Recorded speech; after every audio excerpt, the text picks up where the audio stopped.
या बातमीपत्राचे प्रायोजक आहेत pro rich look skin and hair studio. नमस्कार, पोलीस माझा न्यूजच्या बातमीपत्रात आपलं मनापासून स्वागत। पाहूयात काही विशेष घडामोडी।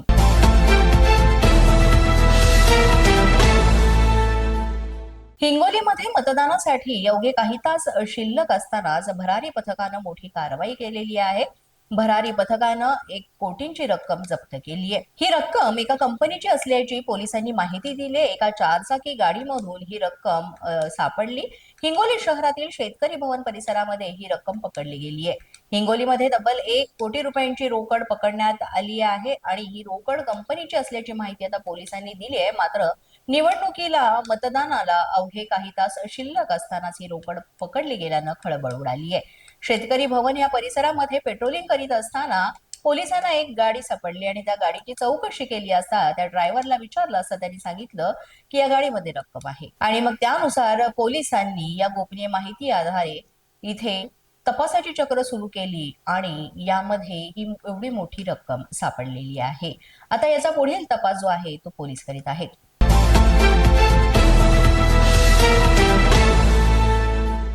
शादी.com या ॲपवरून ओळख झाल्यानंतर 24 जानेवारी 2022 ला विवाहितेचा मुस्लिम पद्धतीनुसार संशयित आरोपी सोबत विवाह झाला होता। तेव्हापासून आजपर्यंत पीडितेचा पतीसह तिचे सासू सासरे यांनी विहार आणि कॅनडामध्ये शारीरिक मानसिक छळ केल्याचं फिर्यादीत म्हटलं होतं।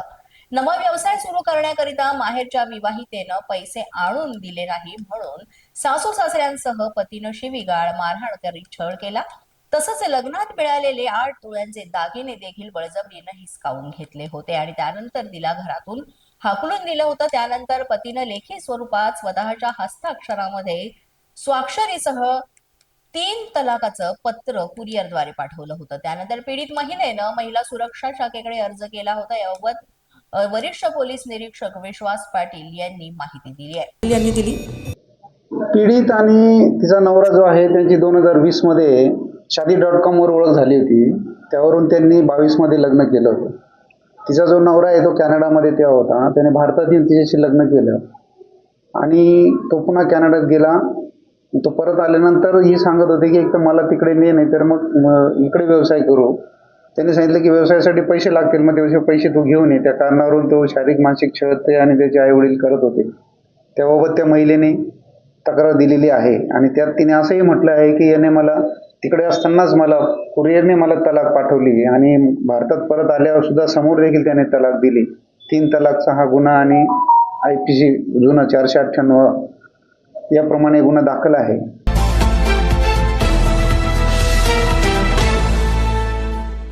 तेलंगणा येथून जळगावला लग्नासाठी निघालेल्या बेपत्ता दाम्पत्यांचा शोध अखेर लागलेला आहे।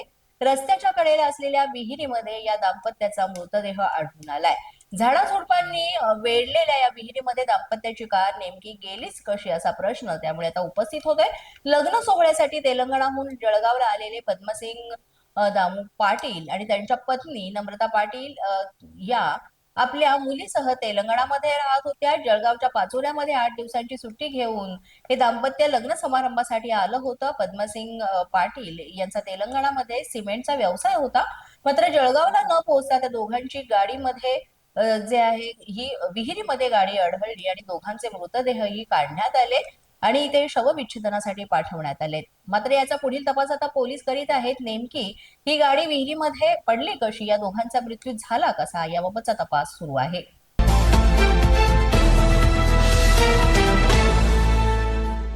पोलीस माझा न्यूजच्या बातमीपत्रात वेळ झाले का छोट्याशा विश्रांतीची। पाहत रहा पोलीस माझा न्यूज। या बातमीपत्राचे प्रायोजक आहेत pro rich look skin and hair studio. विश्रांतीनंतर पुन्हा एकदा पोलीस माझा न्यूजच्या बातमीपत्रात आपलं मनापासून स्वागत।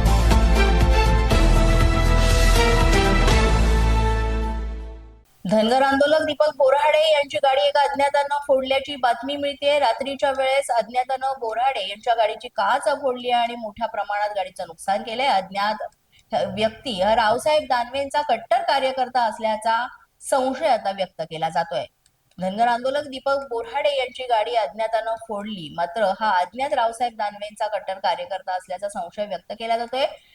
याबाबत सांगायचं झालं तर ही जालनामधली घटना आहे आणि आंदोलकांतर्फे या घटनेचा तीव्र निषेध सुद्धा नोंदवण्यात आलेला आहे. पोलीस तपास करून काय कारवाई करतात याकडे आता सगळ्यांचं लक्ष आहे. मात्र मतदान सुरू असताना अशा प्रकारे गाडी फोडण्यात आल्यामुळे नाराजी सुद्धा व्यक्त करण्यात येते. आम्ही या घटनेचा निषेध करतो. हा कृष्णा गायके नावाचा कार्यकर्ता माजी केंद्रीय मंत्री रावसाहेब पाटील दानवे आणि त्यांचे बंधू भास्करआबा दानवे यांचा कट्टर कार्यकर्ता आहे आणि त्यांच्या नजरेत हिरो होण्यासाठी यानं हा नालायकपणा केलेला आहे. पोलीसवाले आता येऊन गेलेत. आम्ही कार्यक्रम असल्यामुळे उशीर झाला. त्याचा रिपोर्ट देऊ. पोलीस तपास करून काय कारवाई करतात ते पाहू आता.